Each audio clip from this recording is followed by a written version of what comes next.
நான் ஏற்கனவே என்னோட வீடியோவில் சொல்லியிருந்த மாதிரி 4th ப்ரமோ ரிலீஸ் பண்ணியிருக்காங்க. கமருதீனுக்கும் நம்மளோட ஆதிரைக்கும் பயங்கரமான ஒரு சண்டை வருது. அதாவது அவங்களோட பர்சனல் பற்றி வெளியில் ஏதோ பேசியிருக்காங்க போல இருக்கு. ஸோ ஆதிரை கிட்ட கமருதீன் வந்து ரொம்ப கோவப்படுறாரு. நீ என்னதான் உன் மனசில் நினச்சிட்டு இருக்க, வெளியில் தெரியும்னா வெளியில் உள்ளதெல்லாம் பற்றி இங்கே பேசுவியா அப்படின்னு சொல்லி, நான் சொல்லட்டுமா உன்னோட பர்சனல் பற்றி நான் வெளியே சொல்லட்டுமா அப்படிங்கிற மாதிரி கேட்குறாரு. ஸோ இதுதான் அந்த சண்டைக்கு காரணம். அந்த டைமில் அரோரா வந்து நடுவில் வராங்க. நடுவில் வந்துட்டு கமருதீன் நீ கொஞ்சம் நேரம் வாயை மூடு, அவள் எதுவுமே சொல்லலை, நான் சொல்லி தானே உனக்கு தெரியும் அப்படிங்கிற மாதிரி ஏதோ சொல்கிறாங்க. சொல்லும்போது கமருதீன் சொல்கிறாரு, அரோரா நீ இதில் நடுவில் வராத, இது எனக்கும் ஆதிரைக்கும் நடுவில் உள்ளதுங்கிற மாதிரி சொல்கிறாரு. ஃபர்ஸ்ட் ஆஃப் ஆல் கமருதீனும் ஆதிரையும் அவங்களுக்குள்ள ஒரு க்ளோஸ் ரிலேஷன்ஷிப், வெளியில் ஒரு ஃப்ரெண்ட்ஷிப்புக்கு மேலே ஒரு ரிலேஷன் இருந்திருக்கு போல இருக்குது.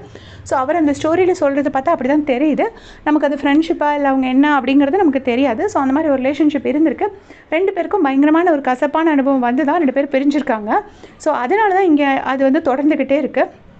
அப்போ அரோரா சொல்கிறாங்க, 2 நாளாக நான் உங்ககிட்ட பேசலையே, ஏன் நீ கேட்ட தெரியுமா, அது அவள் சொன்னதை நினைக்கும் போது இப்போ அது உண்மையோன்னு எனக்கு தோணுது அப்படிங்கிற மாதிரி சொல்கிறாங்க. மேபி அது வந்து ஏதோ சொல்லியிருப்பாங்க போல இருக்குது ஆதிரை. ஸோ அது உண்மை மாதிரி இப்போ கமருதீன் பிஹேவ் பண்ணுறாருங்கிறது தான் அரோராவோட ஒரு குற்றச்சாட்டாக இருக்குது.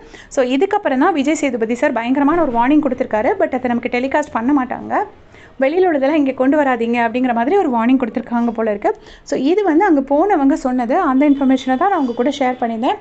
இதே மாதிரி எல்லா அப்டேட்ஸும் தெரிஞ்சுக்கிறதுக்கு சேனல் சப்ஸ்கிரைப் பண்ணிக்கோங்க. தேங்க்ஸ் ஃபார் வாட்சிங்.